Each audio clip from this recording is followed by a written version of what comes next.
So I'm single. I'm like 2 years away from 40, and I'm still single. I am child-free by choice, but certainly, by myself, single, never married, never committed to a man. And a lot of people assume, that it's because I have commitment issues. Like they put it on me.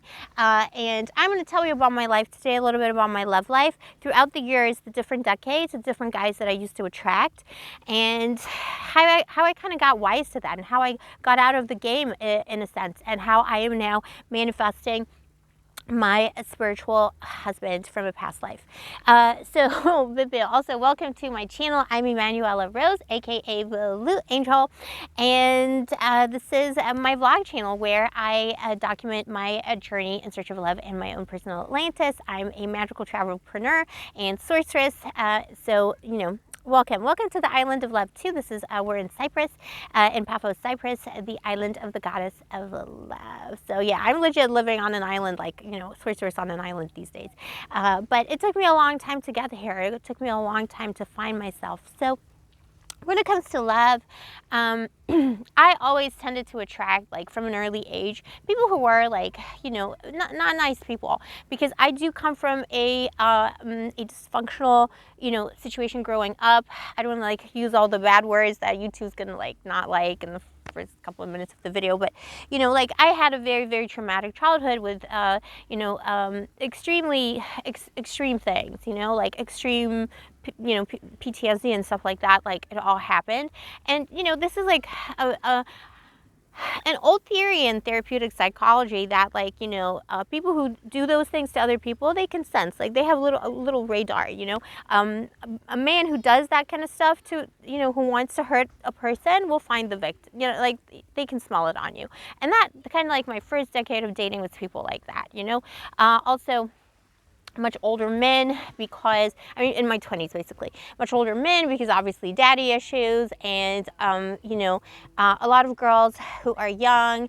That was my thinking when I was young. I didn't feel like boys my age would find me attractive, so I felt like if I dated an older man, he would be more appreciative of me. Obviously that's not how it works. So like the older men who were dating me, I dated one guy when I was 18, he was 35, and he was a predator. Plain and simple. He wanted to date a teenager. So, that's not, he wasn't more appreciative of me. I should have just stuck with boys my age. And it's not like boys my age didn't find me attractive. It's just I had all these hang-ups from my childhood, from my parents, from the abuse that I went through, that I had all these issues, right? So obviously I attracted, more people just like my parents. I was trying to relive that trauma. And, and then also I was, from an early age, I wasn't living with them, with my family. So I was on my own as a teenager and a young person. And then into my 20s, I was always an expat, or I was always living in a foreign country too. Then I went to live in England as well.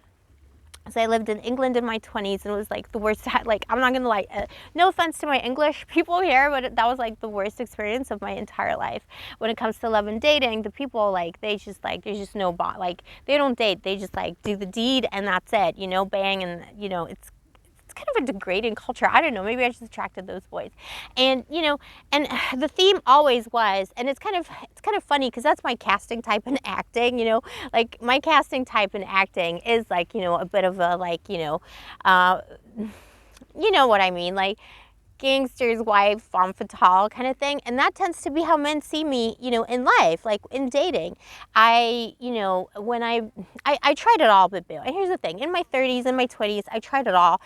I was always trying to find my soulmate, a man who would love me, because this is the thing, when you feel so orphaned, when you're estranged from your family, you had bad experiences with your family, you weren't loved by your parents, you need so much love, and you have so much love to give as well, because it accumulates in you. Now I'm gonna cry. So when I was in my 20s, I'm gonna find someone who's we're gonna love each other, and we're gonna create a family together, and it's gonna be amazing. And all I kept attracting was these guys who just wanted to they were married, wanted to have affairs, sugar daddies, all of that. That's all I kept attracting. Or guys who just wanted to bang and whatever. And then also, apart from that, let me just say, before people say oh, it's because of the way you look, it's how you are. I went through many phases. I'm a Scorpio sun and rising, so I've transformed myself many times. I used to be blonde. Then that's what I thought too, you know. I was like, well, let me not be blonde. Let me become a little gray mouse like all the, you know, people in England around me at the time. Like, and I'm not calling anybody out from England, but that's like the fashion in England. Like, I really was like, I used to stay out there too much and they didn't like me. So I was like, okay, I'm going to be less blonde, be more like blend in with everybody else, cut my hair, made myself uglier, basically made myself ugly. You know, like I remember doing that and thinking like it was a good move for my academic career, because at the time I wanted to be in academia. And like, it's just so sad that I felt like I had to uglify myself, whatever, make myself less attractive to like fit in with the idea of what an intelligent woman is. Anyway, so, because I am very smart, boo. You know, like, it's funny when people call me dumb and whatever, because it's like, that's like a casting type. It's not who I am. So yeah, I was a hopeful in the academic world, but as you know, my whole generation, we're the lost generation. We just, you know, the crisis hit us, like so many crises and everything. Just, academia wasn't a doable thing for me. But yeah, so I cut my hair, made it brown, you know, wanted to like downgrade myself. And you know what? Still the same guys approached me and they still wanted the same thing. Didn't work. The good boys didn't approach me. The good boys didn't, you know, commit to me. But the good boys, you know what? Sometimes the good boys did. They were the good boys with the girlfriends, and they still, you know, I still see them looking at me, and they still, you know, they would look at me or try and date me behind their girl's back and all of that. I sweep up all the cheaters. I don't cheat. I'm not into that. Not inviting it, but I do sweep up a lot of those people. So that's kind of my dating history. And it really isn't like, I tried it all. I did like the blonde, I did the bimbo, I did the, you know, Virginia Woolf academic, I did the mousy girl. I try to be all the, you know, different things that people were telling me that I was, because it was always on me. Well, why don't you have a man? Why don't you find someone? I think a lot of it is because I was a stranger in a strange land. It was the culture of the place, especially in England. Then I lived in Argentina, and like Argentina is just like scrumptious, but like the men there are just aestheticals, you know, like it was just too much. I dated a lot, but I just never found someone that I felt like, yeah, that makes sense. Again, people want to have fun, but people tend to like see me as wanting to have fun with me rather than committing to me, and like that's the thing that I want the most, is that commitment, and I need it. I'm a very vulnerable person out there in the world, you know, without a support system. And, you know, I was hoping maybe that would attract a good person, like a knight in shining armor, to try and help me. That's what I want. I'm a damsel in distress. I need a knight in shining armor to come and help me. And what I've ended up attracting is just predators, because they see that vulnerability, the damsel in distress, and, you know, it's the crime squad comes through and does stuff like that. So I just never really, you know, I just never met anyone that was, you know, on a deep soul level that I loved. Maybe one or two people. Actually, there was like one person, but he has his own issues, you know. So, you know, I don't know. But I've just never had that, you know, I've just never had that. And I'm not saying, and here's the thing, my whole new age thing is, for you boo-boos, if you're experiencing this, or if you're attracting the wrong kind of person, I really dislike the new age gurus who are like, well, you're attracting it because you have the wrong energy. It's your fault. You need to change something in you. Boo-boo, don't listen to that. Like, people, there's a lot of different things happening, you know, a lot of different energies in the 3D and the astral planes, you know, and in the material world. When this kind of thing happens, sometimes men and women, you know, anyone in between, are just trash and pigs, and they will be attracted to you for the wrong reasons. And you have a lot of light in you, and you have a lot of life in you. People will, a lot of destructive energy will gravitate towards your light. So, you know, don't listen. I really wouldn't listen to those gurus saying there's something wrong with you. You know, like especially blaming women, that like, well, why can't you find a good man? There's no good men out there, hardly any.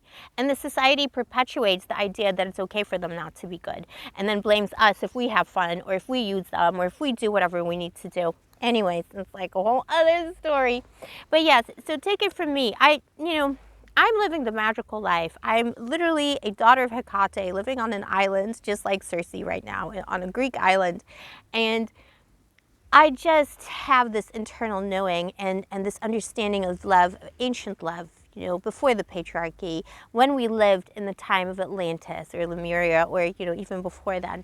And It really isn't you, boo-boo. It's the state of affairs in the world today. Most people are broken, and most people can't love, and they will latch on to very superficial features in you. And we all have these, I call them casting types in dating, right? Because they're your energies, archetypes. My archetype is the high priestess, the sorceress. So a lot of that is sexual energy, so I attract. So there's like a hoe side to that, and I know that that's all that modern men understand. They don't understand the sorcery part of it; they just understand the hoe part of it, whatever, because they're dumb. Anyways, just remember, boo, things come at the right time, and don't let other people tell you that it's something you're doing wrong that's like making you single. And also enjoy your singledom.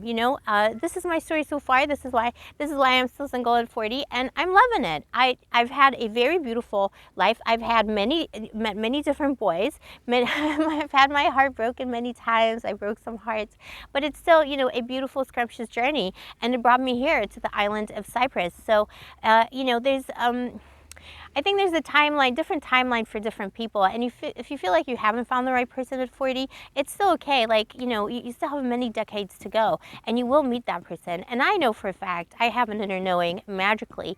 Now, I used to not have that. I used to be very afraid that I wouldn't meet someone. But now I know I have an inner knowing that I do have a spiritual husband. And I'm like but now I'm in the right place doing the right thing. And now I know I could meet him before I was in denial of my spirituality.